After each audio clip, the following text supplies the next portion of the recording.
Hi, this is Tony, the host of the Flicks X-Rayed podcast. Each week, I am joined by guests. Meow. Hello. Yo. Why, hello there. Hello. Hey. Hello. Hello. And we have a roundtable discussion where we dig deep and X-ray a bunch of our favorite films and some really terrible ones too. We really like to go back and take a look at films that may be forgotten, maybe in the past, and still lovable films. If you want, you can follow us on all the major platforms, iTunes, Google, Stitcher. If you want to find out more, you can find us online at www.flicksxrayed.com.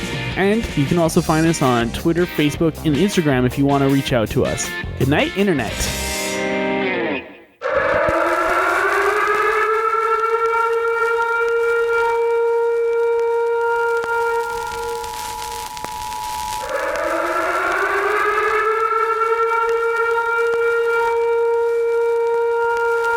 This is the emergency podcast system. This is not a test. Movies are bombing all over the country. They are posing as movies you already know.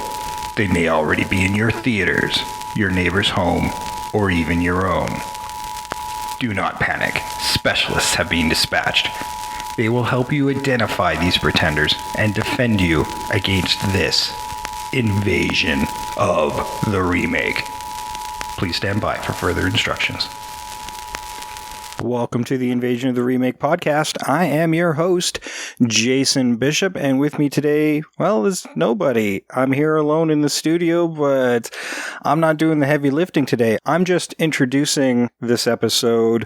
We sent Trish Coughlin out to the Okotoks Film Festival, aka OFF, and she got to interview a couple of the filmmakers there about their short films that were being featured at the festival.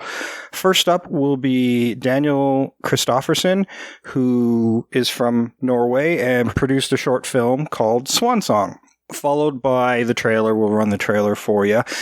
And we'll put a link in the description because it is in multiple language, including English, but you might want to watch the full trailer on YouTube.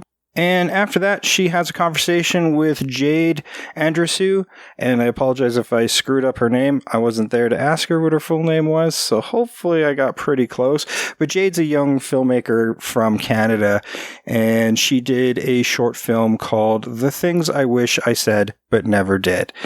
And then we'll close out the show. That's going to fill this episode, this special episode of Invasion of the Remake. We hope you enjoy stepping out and doing something a little different this week. We're going to, now that the world's opened up, we're going to try to hit a few more of these events and bring you some other type of content, some interviews and things like that.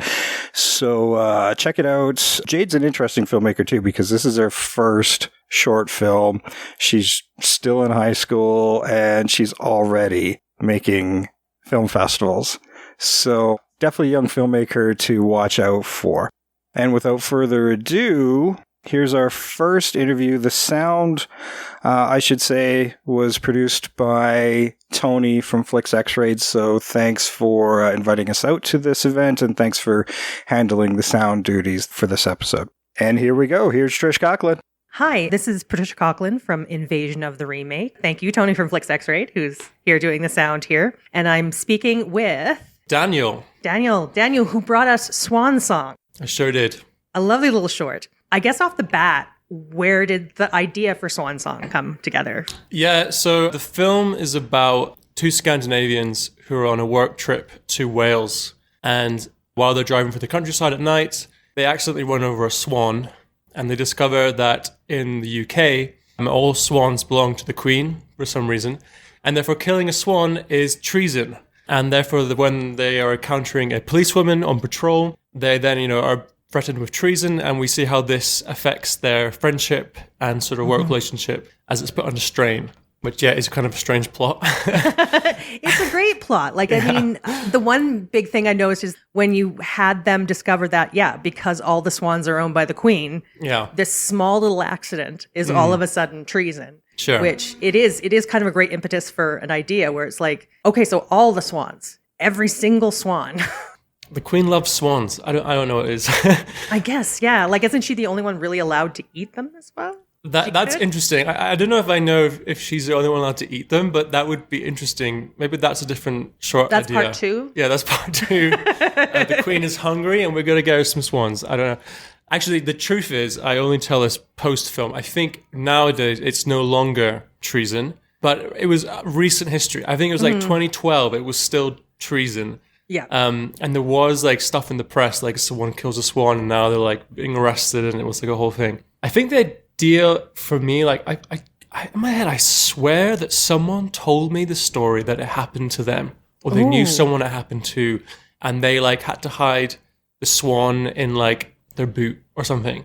And I for some reason can't remember when I was told this, where it was, but I just have this feeling that I was told this story and wrote it down. Like, as the note I had on my phone was just, it's swan, but not, it's goose, like really broken English, like they're jotted down fast. And like, what could inspire that? I don't know. I don't walk around looking at swans and thinking, they look a bit like white geese. I don't know. Yeah. So I swear someone told me the story. I just don't remember who it was or when. So whoever it was, if it was true, and it wasn't sort of a premonition that came to me in a dream, thank you so much for the inspiration. It's a wonderful idea. Now that you bring it up like that, where they would have to hide it in the boot, I just imagine a Guy Ritchie version that you could do where they're trying to get rid of the swan. Yeah. Turns out to just be a goose. But I guess my second question is, why whales? Why whales? So there's a few reasons. One was a logistical idea. And so like my friend Oscar, who I have a production company with, he's from Wales. And he has like this family house out in the countryside in Wales. And because the film's going to be set in the countryside, like a quiet countryside road, we're thinking like, where could we find that road? And he's like, oh, I know the perfect road in Wales. We could do it. That was so perfect. And then I was thinking about like, like story-wise or more comedy-wise, like one, Scandinavian accents I've always found really funny. I'm half Norwegian and I've experienced a lot of Scandinavian English. Yeah. And they speak great English, but it's so hard for them to lose that strong accent. And I've always found it so funny. It's like my party trick to like bring out the Scandinavian voice. It's like a crowd pleaser. You're nodding, encouraging, like, are you going to do the voice or not? I'll do the voice. I'll briefly. Yes. Sorry, Norwegian people, but this is obviously people find it very funny, but it's just like, they go like, hello, I'm from Norway. And I take a long pause. And like, that's just the way they do it. And I always find that really very entertaining, that accent. But also the Welsh accent is even more funny. Love it. Such an amazing accent, crazy range of like sounds and intonations. It's very sing-song. So sing-songy, so distinct, really good for comedy. Like a show like Gavin and Stacey has the Welsh accents and it just works so well. Like droll Welsh, like with no emotion. Just say a statement in Welsh and just be really dry, and it's just really funny. Same way I feel like the New Zealand accent has the same power. Like they'll do stuff, they speak very droll, and it's funny for some reason. It just really works for like dry comedy. So the idea of like combining, it was literally in the pitch statement I put to the people that paid for the film or funded it, was, and also one last point, can you imagine a Welsh accent talking to a Scandinavian accent? I don't think that's ever happened before. We could be the first. We should do it. It's perfect. Like I did want to watch more of this show. Yeah. I think a long form Netflix sort of the killing type of deal, but with two Welsh cops trying to find a swan killer. Like, yeah. I love that idea of the Welsh cops. Like, I think there's some regions around here. Yeah. I used to have the Gavin and Stacey has to be here. That's it. That's more Welsh. It's tricky. It's really hard. It's really sing-song. It's so but the really dark part of it is you have these two women and they're trying to like make a change in their lives. Yeah. They're trying to do something big, and then all of a sudden an accident happens. Yeah. What do you do? Yeah. I think that was with the central relationship, it was exploring the idea of how much can you really trust someone. A recurring theme is like something that looks like one thing, but isn't. Like, for example, in the story, spoilers, it looks like a swan, it's actually a goose. Yeah.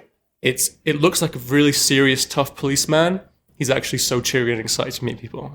Yes. Like, he has that switch at the end and he's like, oh, lovely to meet you. It was so nice. This is great. And then he just butt drop kicks. Yeah, gets rid of the swan. The goose, yeah. And with the friendship, it was like, this seems like a really solid friendship.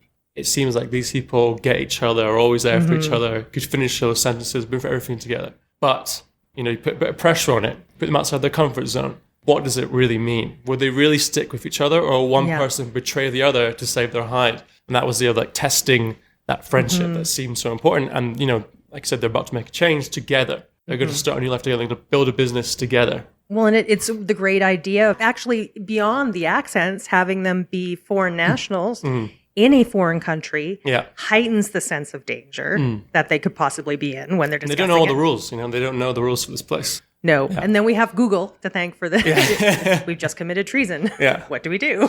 Yeah. What do? They kick it and run. Mm-hmm. Yeah. Oh, no, we just found it like that. Yeah. I don't know. It ran into us. Well, we know swans can be quite aggressive. They can, yeah. Swans and geese. Yeah. Big birds, don't trust them. No, like it's a very quick, flashy, all the beats are hit.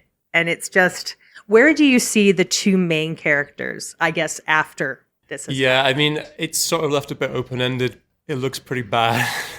And I think that the girl who's been betrayed, there was actually quite a lot of debate with different cuts of the film on which character do you end on. Mm-hmm. The way it's shot is that until the betrayal, the girls are always in shot together.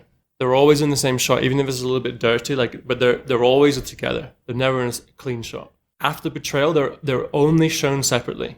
So you never, it can only end on one girl. It can't end on both because they're never in the same shot. We never shot a two-shot. It's always they're separate, they're clean. Yeah, the break has happened. The break has happened, and literally the camera pans from the two-shot to a single, and then the betrayal happens.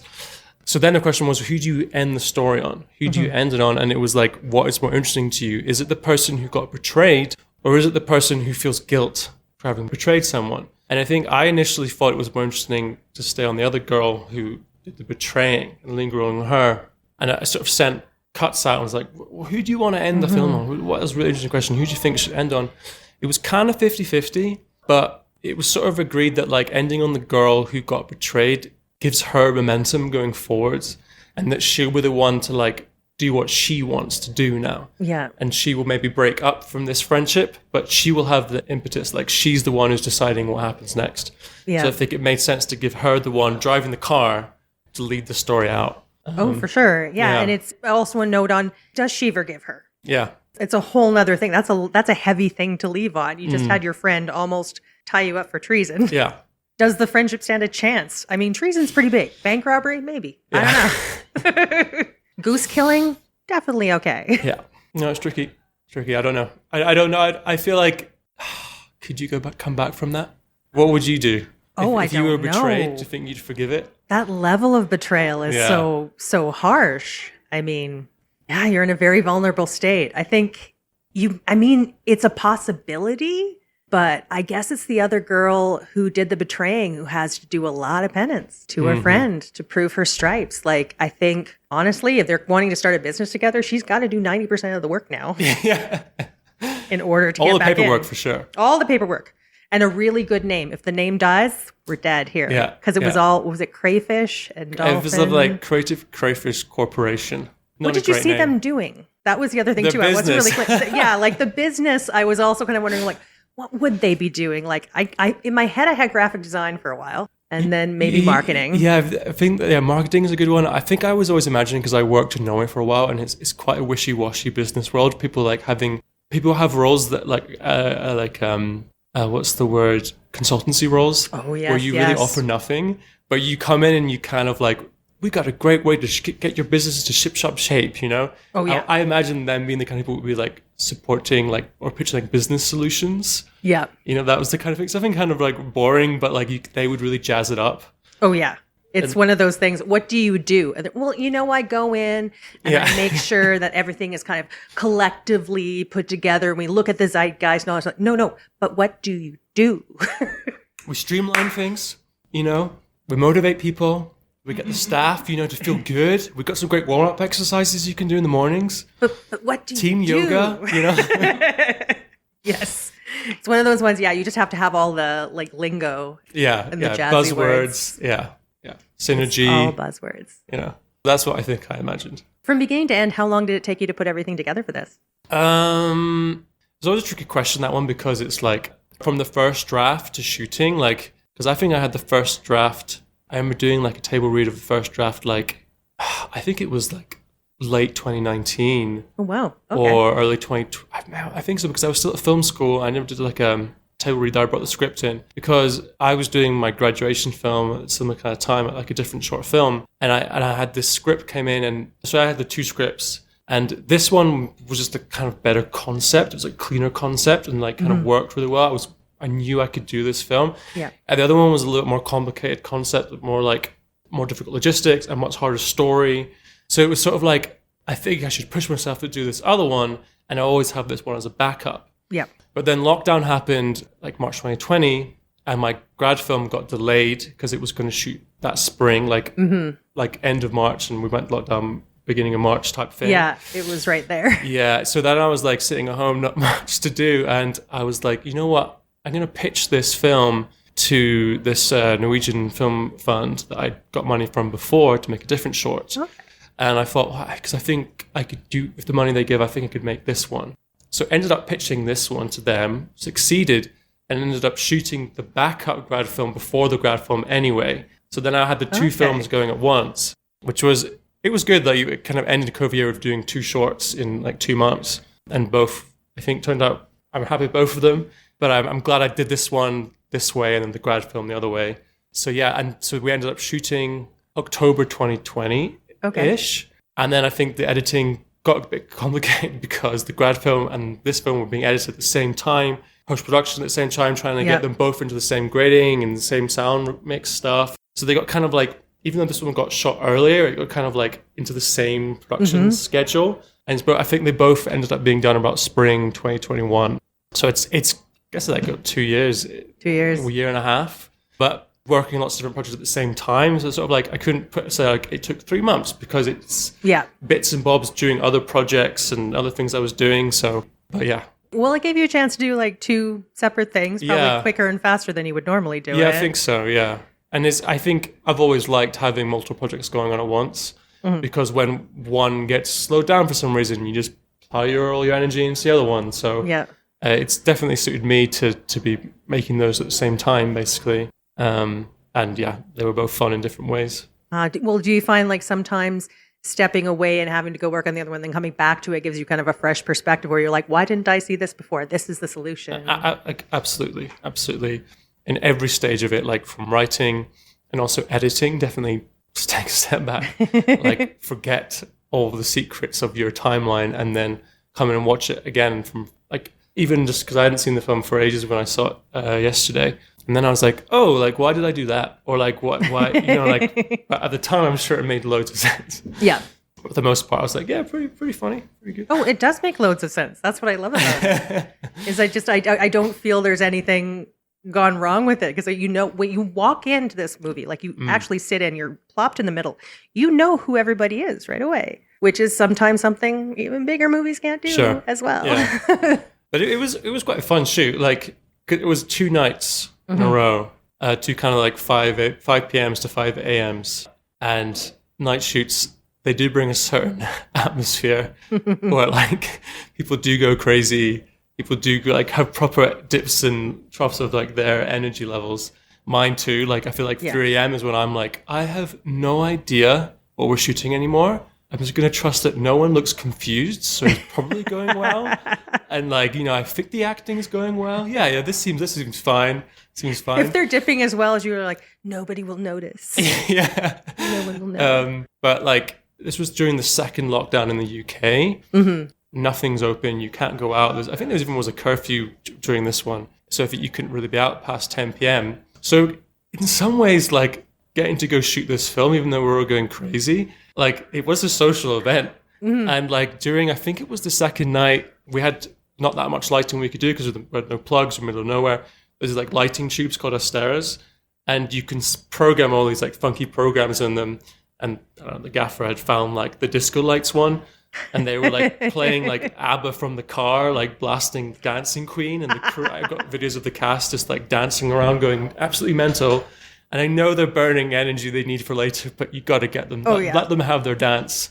Exactly. Let them have their moment. Let them go nuts for half an hour. Then remember where they are. The Swan Song rave. It was literally a Swan Song rave, and I put it on. I think I put it on Instagram. I was like, by the way, like if you still want to go out and party these days, make a movie. It's the only way you're allowed to go outside and play. Good advice. Something to know. Okay, so listen, kids. If you're ever worried about another curfew or another lockdown, get making movies. Yeah, just get into it. Create. Yeah. But that's an amazing story. Like, I tell you, I loved it. As soon as I started watching, I was like, what's going on? And then as soon as the treason came up, it got me. And I was like, oh, okay, this is going to be so much fun. And the Welsh bicycle cop, that was the other thing. In the middle of nowhere, it's you hear sirens and it's a bicycle. Yeah.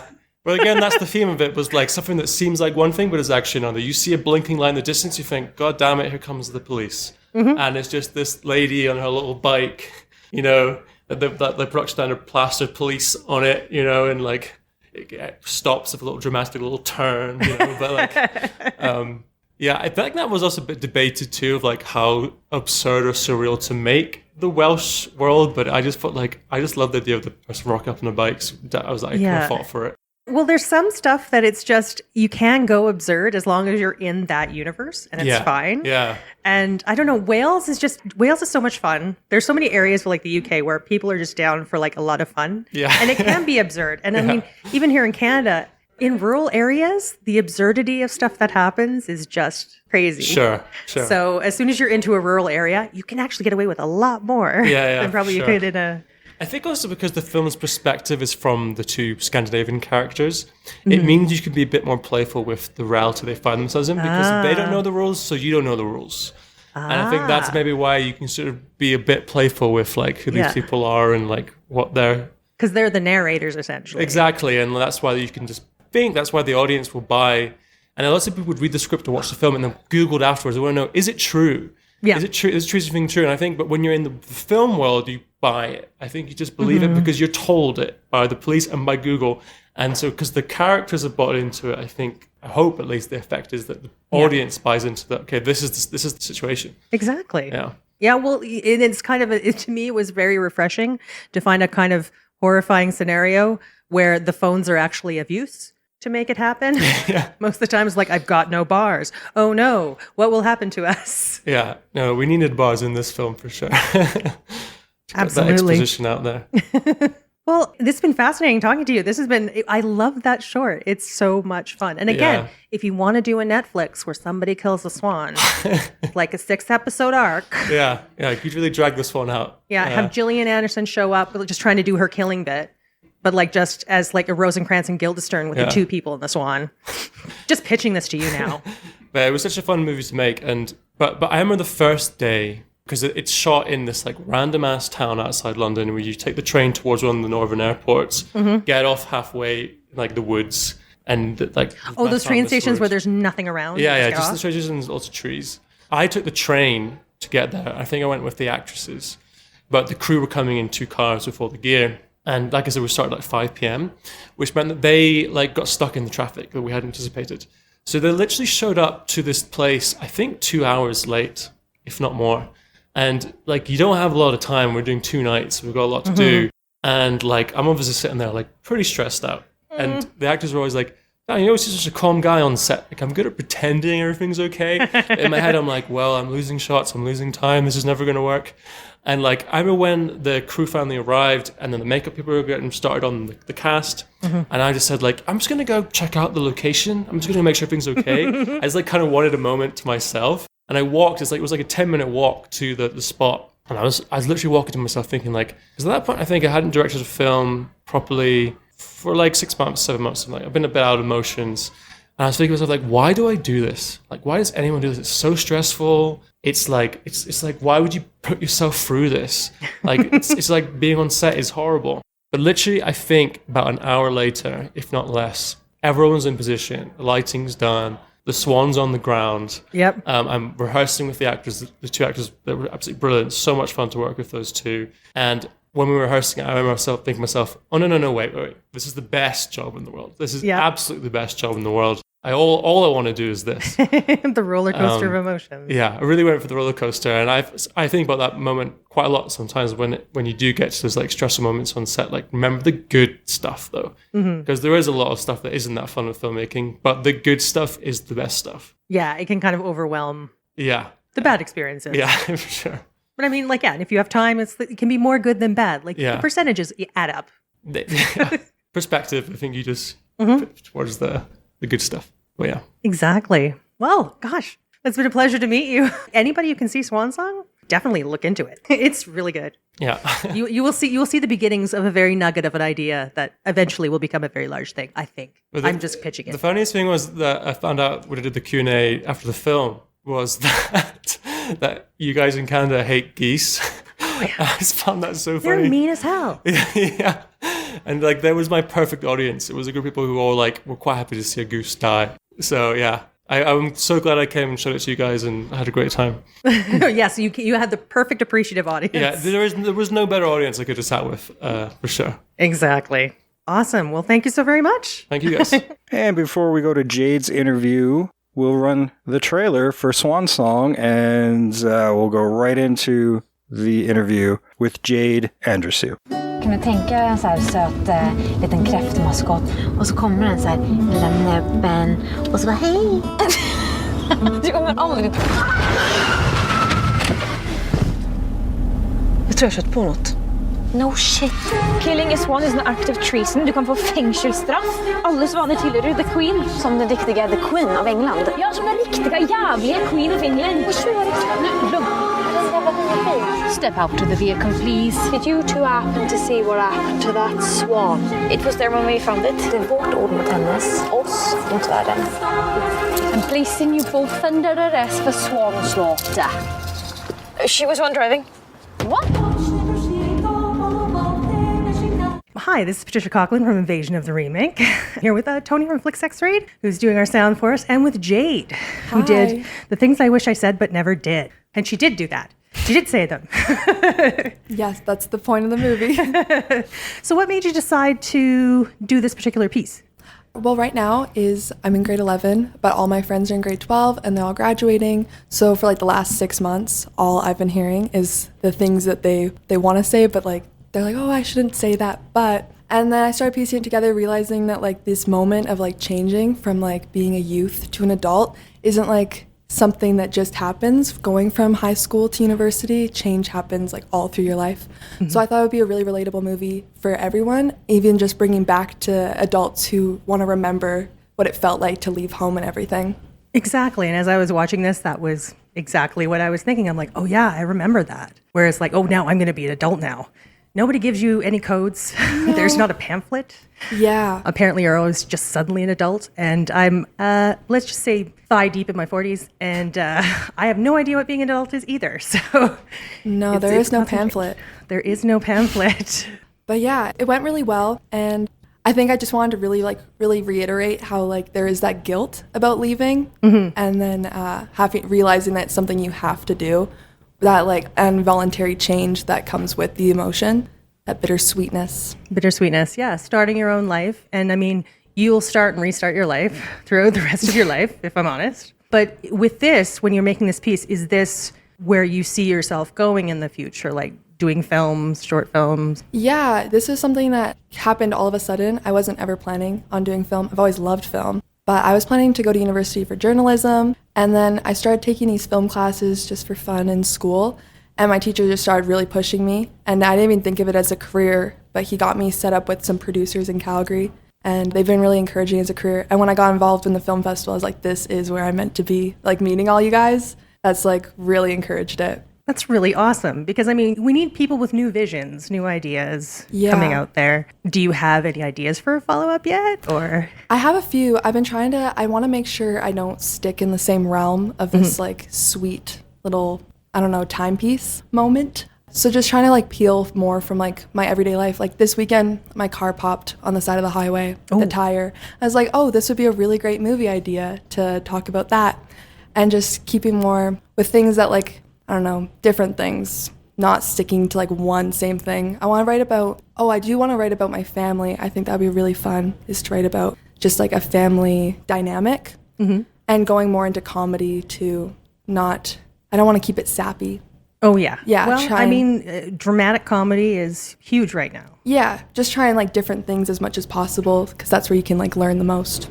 Mm-hmm. And do you find like a lot of times now there's a mashup of genres? Yeah. In many things. So you're not really limited to one genre when you're doing one movie. Yeah, I love those twisted ones where they're always two different genres just smashed together, I think they make the best movies. Exactly, because you're never on your right foot. You can keep the audience sort of on their toes and fully engaged. Yeah, exactly. That was really hard for coming up with this movie, is I didn't know how to make it different so then their audience was still engaged. But I think the ending worked well with that. It really did. Yeah. It really did. I thought I was following one person and I wasn't. Yeah, I didn't plan for that until like the day before we were shooting. I was like, we need like something to spice it up. And then the actress came up with the idea. She's like, oh, what if we had like another character come in? And I couldn't find someone else to act in it real quick. So I was like, okay, I'll throw myself in there and we'll just film it and see how it goes. And if it ends up on the editing room floor, it does. Yeah, well, I mean, you're going the Eli Roth Edgar route, right? Exactly. The right route. It was planned. It was planned, but like last minute planned. Yeah. Yeah, there you go. Spontaneous is the right word. Spontaneous planned. Excellent. So will you say a lot of your friends, they're leaving now? Mm-hmm. So I don't know, like what are your plans beyond that? Like, I guess I'm getting personal now. Oh, yeah. I go deep. This is just what I do. But I mean, are they going far away, many of them, or anybody staying around here? A lot of them are. I don't think I have one friend who is staying here in Calgary. Other than that, all of them are leaving, going out of province or out of country. Ooh. That I don't know if that then is going to end up being the next movie, maybe a sequel to this, of having to me dealing with this on my own, which that is odd that you're like last year of high school, you're kind of doing it all by yourself. Mm-hmm. It's hard stuff. Well, the last year of high school is hard enough as it is. Exactly. So I don't know. I really want to like, it's almost like an ode to my friends, this film. Just like, I don't think they realized like them leaving impacted me that much. So it's an ode to them. Mm-hmm. Like you say, you don't know if anything's going to end or anything's going to stop. Yeah, social media keeps everybody connected. It really does, in the wildest ways. Yeah, but I like it how I keep talking about how I'm going to stay connected with people, but then the whole film is about not wanting to stay connected to the people from your hometown. Yeah, it's tough because, like, don't you find when you're kind of in a smaller community, it's the desire to break away and go to bigger places and do bigger things. Yeah, and find people that have the same interests as me. Because I think that's why I like the film festival so much, is everybody I'm talking to gets exactly what I'm saying. When I'm like, oh, this editing software, they're like, oh, yeah, I totally relate to that. Or if you say that to anybody else in high school, it goes right over their heads. They're like, what the hell is iMovie? So, I don't know. iMovie? Adobe Premiere Pro. It's the holy grail for editing. Exactly. After Effects, are we doing this? Yeah, we are. Is there anything else you'd like to say about the film? Shoot. Put me on the spot like that. I hope that everyone who watches it enjoys it, which like that's all I can really ask for. But I just hope that everyone can find something to relate within it. That there is like, no matter like what sentence you pull from, there is a way you can connect it to your own personal life. So I just hope that somebody feels like a connection with the character, because that was my main goal. Was making sure that there was feeling this like sympathy, but also being able to put yourself in their shoes. Mm-hmm. Yeah, especially just, I don't know, I hope that those who live in Okotoks notice all the places we filmed at and feel like it is from home, that home sense film. Yeah, Okotoks, and then some of the driving shots in Calgary. I was like, okay, been there and been there. There's that highway. There's that highway. It's so silly, but sometimes when you are a person who's watching movies, you're like, I know where that is, and it's very exciting. It shouldn't be, but it is. It's comforting almost. It really is. Well, it's really good to have people kind of around Okotoks who want to kind of showcase it, because so many times Calgary and our area is masquerading as somewhere else. Mm-hmm. And so wouldn't it be nice to have somebody who's making films that this place is it? Like, it is what it is. It's being itself. Yeah, it was good. I just liked how all the shop workers down on Main Street, they were so excited when we ran in. I was like, can I film here? I just need like 2 seconds of a shot. They're like, the store is yours. That's awesome. I remember like one person was like, get the logo in the background of the Main Street Market. Mm-hmm. You have to. And that's the whole thing. Because there's some gems here that I don't think people know about and probably should be more aware of. So, I mean, it's a nice marriage of film and just like a love letter to this area. Yeah. I'm surprised how open people were to film. I don't know. I just had this like belief that everyone would like shut me down or something, or that I was doing something that no one else in Okotoks was. Yeah, but it's like a whole community that you don't realize opens up once you start doing it. Exactly. Yeah, no, it's not the New York. You're not walking here. It's like, what do you mean? You're gonna shoot in my shop? Nah, give me $50. I was waiting for that. I was prepared for that. But I mean, if you did, like going forward later on in life, you are going to go out, do bigger things. Do you feel that you would come back here to do something if you had a really good idea? I think I would. I feel like that would be a really fun idea if like after I've gone and I've made it in the world, maybe won my future Oscar. This is me manifesting that. But come back here to do like a sequel or a full-length movie to the things I wish I said but never did.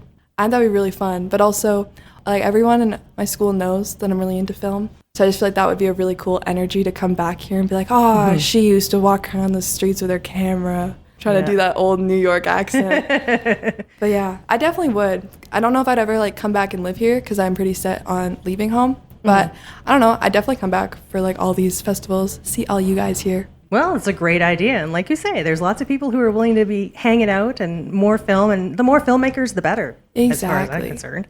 It's an industry that just keeps growing, which is so great. Like this, like 5 years ago was not around with this many movies getting produced here. Yeah. Think about all the TV well, now mainstream movies like Ghostbusters coming out. I feel like that drew a lot of people. Exactly. But it's not here. That's the other thing. It keeps masquerading, right? Yeah. So we got to be ourselves, man. Okotoks is a home. Yeah. Oh, I did do a movie before this as like, I don't know, a practice movie for like a night school class. And I did it all about the Okotoks Big Rock. Nice. But it was really funny because the whole thing was called It's Just a Rock. And it was like, how can like a town be built on like the idea of a rock and then how it's not just a rock. Well, there's an entire action movie industry built on a rock. Yeah. The Rock. Yeah, so I could have had him not out of the realm of possibility. If I make the sequel to that, I'll have The Rock come back. Yes. To be The Rock. Imagine Rock versus that. The Rock. I would watch that. I hate to admit that I'd watch that. Have your sequel, The Rock versus The Rock. As long as you have one viewer, that's all you need. Exactly. And it'll take place like where the Okotoks rock, eventually the glaciers like bring it in. Oh my God. And The Rock's like, oh no, the glacier's getting too close. And he has to stop it. And then, but you get the whole story and history of The Rock. Yes. Of them coming to talk about the history of how this rock came. And then maybe Dwayne, he has this moment of realization of the culture that comes with it. Exactly. And you know what? The Rock just wanted to be here. The Rock was like, you know what? I'm going to stop. This is home. I'm going to stay here, and then a lovely place will grow up around me. We could work with some editing to maybe have them combine as one, so it turns into just the statue of Dwayne, and that's how it ends. And the town changes its name to just Dwayne, the town. Dwayne. I know I've been quiet for most of this, but I just wondered because Dwayne "The Rock" Johnson used to play for the Calgary Stampeders, so I wonder if he's ever been to the Okotoks Rock. He might have been. Oh my God, is that where he got his name? That's where he got his name from. Are we starting conspiracy theories? I think maybe this podcast has made a different turn. This has turned into TMZ. Where The Rock really gets his name. You're gonna see this on like Global tomorrow. Local podcasters started a rumor. The Dwayne "The Rock" Johnson. Well, he came back to shoot Jumanji. So he came back. Wait, Jumanji was shot here? Yeah. What? Yeah. How did I not know Jumanji. that? Should have known that. I remember it was big news because it was sort of like shoot. It's the perfect place. Like Alberta, you have so many different places. They can go to the mountains. They can go to the woods. They can go. It was Jumanji 2 because the second half of it's all on that glacial ice part, and so it was all filmed up in Louise. Oh, why don't people tell me this? Well, we already have footage of him with a glacier. Perfect. We can. I bet they would let us reuse footage. Save time. Yeah. Save gas money. Exactly. We were like, okay, listen, Dwayne, we can make this movie on a budget. Is this what your podcasts usually turn into, is planning out Dwayne shows? We try to remake movies. Okay, we perfect. take old movies and we're like, okay, here's what you change. Do. So yeah, sorry. It's a little switch I cannot turn off. No, I love it. I was like, I wonder if everyone else's episode turned into this. The last one sort of did. I pitched a Netflix miniseries. Oh, really? Where two people killed a swan, and Gillian Anderson and some Welsh cops try to do it a la The Killing. But funny. Swan Song was here. The guy, the guy who made it. Oh, that's cool. I loved that short. It's so good, right? Yeah, I feel kind of bad because I started watching it and I was rolling my eyes. I was like, I do not want to watch shorts today. I just want to go home. And then I got into it, and I was so into it. I was like, if they don't make a sequel about the girls' company. Yes, that's what we were talking about. You get this. What happened to the girls? Is the friendship ruined? We were discussing that. We don't know. We were wondering how. Okay, then maybe I'll give you this question that I got asked by the filmmaker. If you were the one who was betrayed, do you think you could get past that? Oh, okay. I was thinking about this during the movie too. I don't think I'd ever be able to get past that because the whole thing of like friends is you're like, you are like their ride or die. Mm-hmm. And you can almost think that even ties into my movie of how like a betrayal and a leaving of a friend, but I don't think I get it. But it's not treason. Yeah.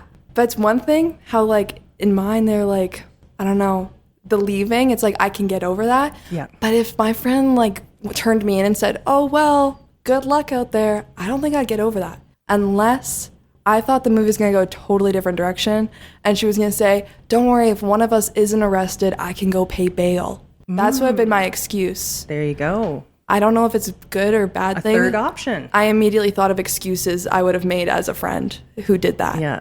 Been like, don't worry. I know a cop guy. I could have called him. So, a cop guy. There you go.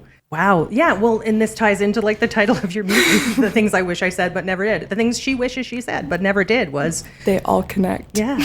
Oh my God. This is the conspiracy theory is every interview They're all builds connected. up together. Oh my God. What's happening now? All filmmakers with the same brain. We're just all intertwined. The hive mind has begun. We all fit the stereotype. I can tell you that.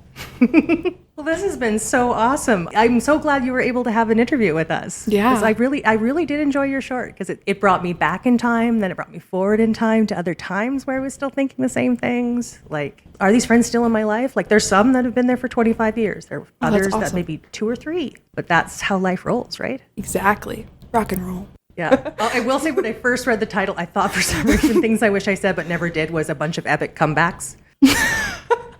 Because I do that? that was always when I think I'm like, oh, I should have said this.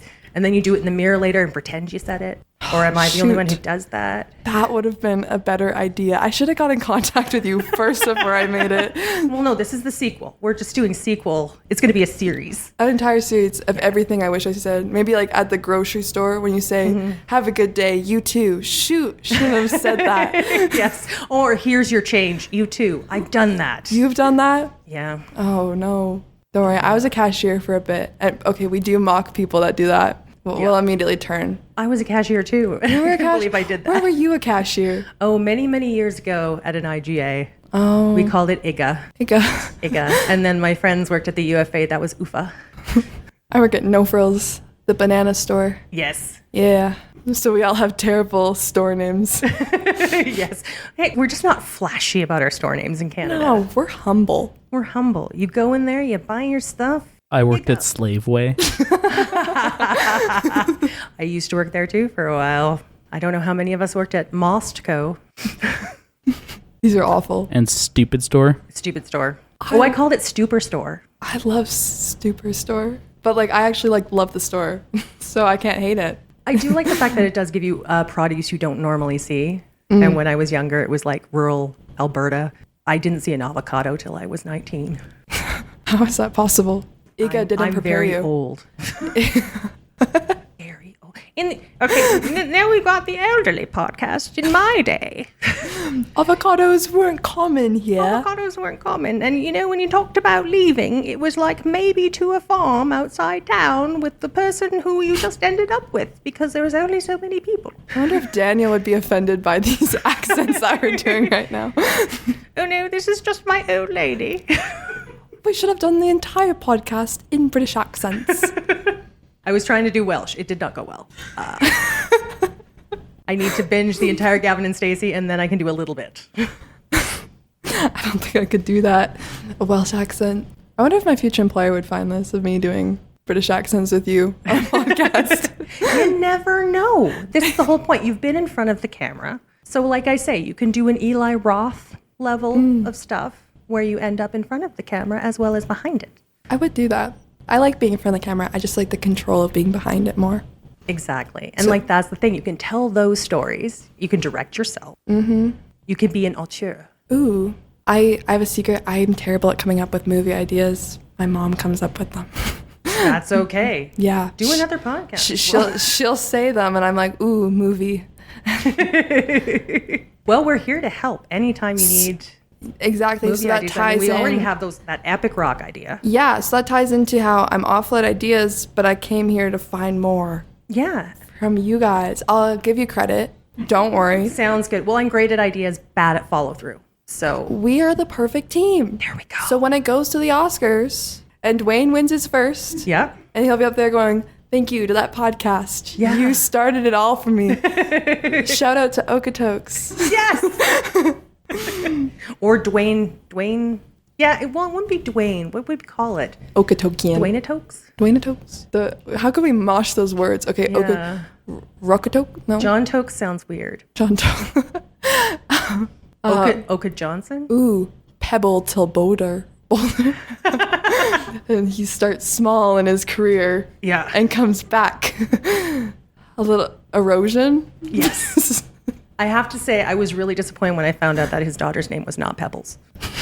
That's cruel. Well, no, it's a great name. It was from the Flintstones. She was one of the best characters. Oh, I was thinking like cruel that he didn't name her. No, I thought it would be cool if she named her Pebbles Johnson. That would have been cute. Pebbles Johnson. That sounds like a celebrity. Yeah. Pebbles Johnson. Seems cool. She had a rock band in the later cartoons when she became a teenager. Oh my God, why isn't she in a girl punk rock band? Maybe because she's 3, but these are the questions we have to start asking now. But he does have an older daughter who could be in a punk band now. We're just tying everything to The Rock, even though he's forgoed the name. I know. Well, that's because he knows about Okotoks. Fair enough. He doesn't want to intimidate us. Exactly. Do you have any movies on the go? Oh, no. I have no movies on the go. I just have ideas of movies on the go. Oh, okay. And you've already shared all them? Oh, okay. But yeah, no, Invasion of the Remake podcast, if you ever are looking for ideas, we've got them there. There's over 300 episodes. Oh, awesome. And you talk about like movies that ideas? have been remade and movies that we want to remake. Oh, fun. Okay, thoughts on remaking movies? Because that's pretty controversial. Some people think a movie should stay a movie or the sequel. And because I'm against sequels. Yeah, well, we go both ways. It depends. Sometimes if they do it right, it's a lovely revisitation. If they do it wrong, we get angry. Yeah, I think a remake is good if you add to the story, not just repeat it all. Because then there's no creativity in that. The whole point is a movie's supposed to be creative. That if you can watch a movie and go, oh, imagine if they did it this way, and you did an entire twist to the remake. Mm-hmm. I don't know. What is the worst remake you've seen? I'm now interviewing you on this podcast. I know, now you're interviewing me. How did this turn around? I don't know. Twists and turns. Oh, God, there's so many.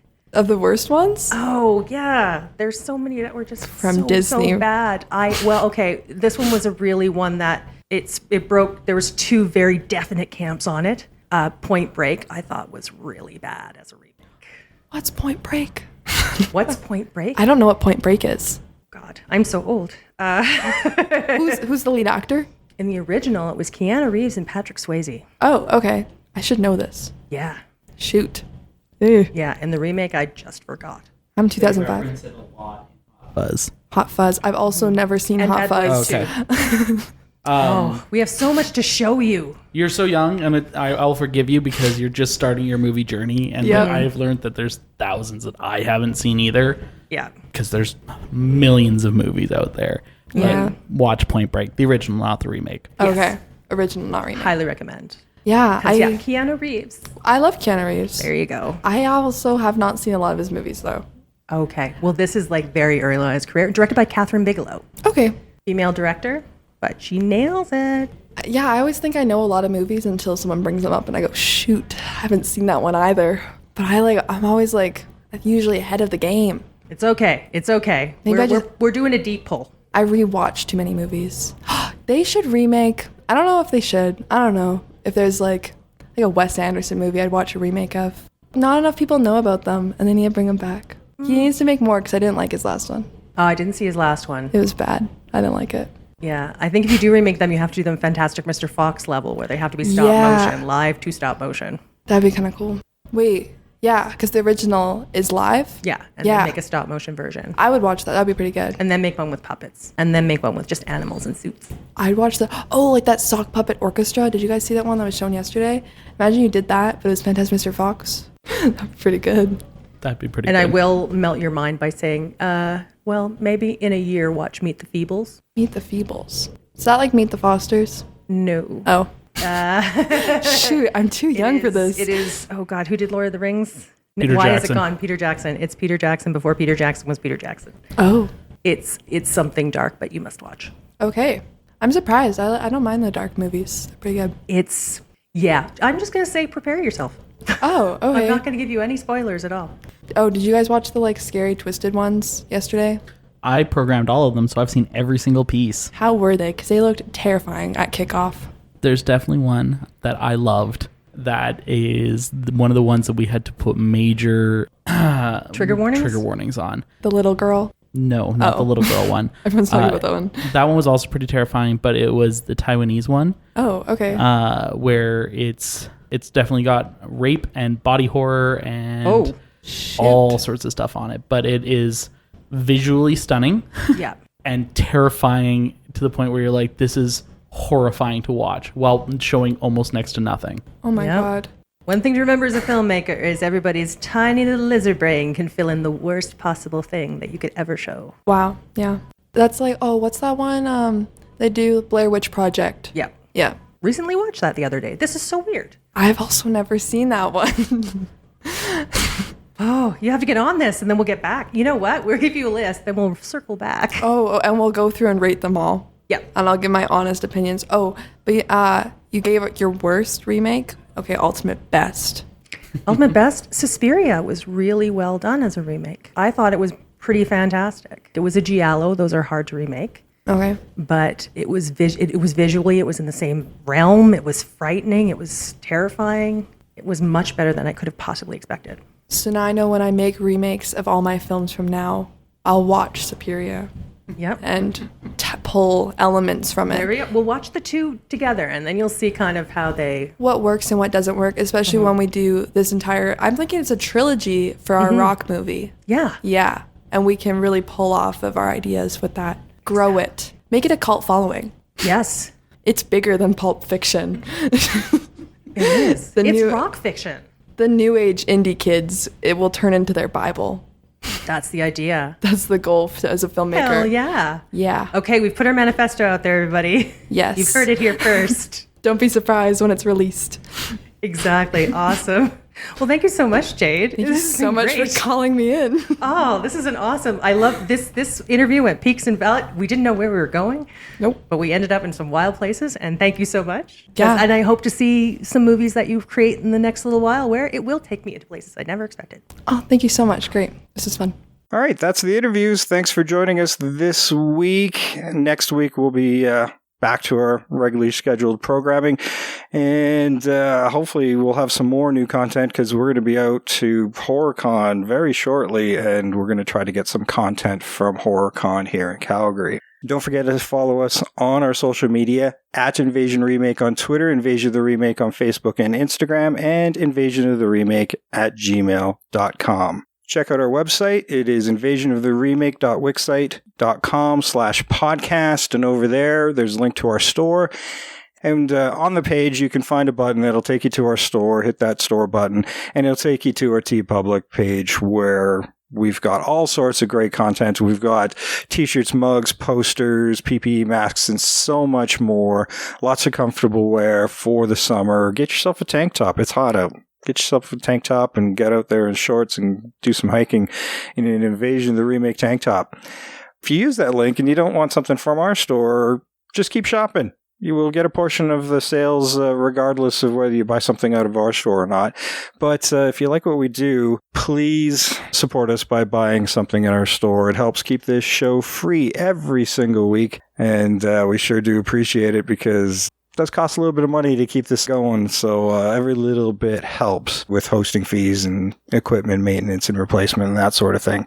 So thank you very much for joining us for this special episode of Invasion of the Remake, and we'll be back next week. Until then, I've been Jason. Somewhere he's always Sam, and she's always Trish. We are out of here.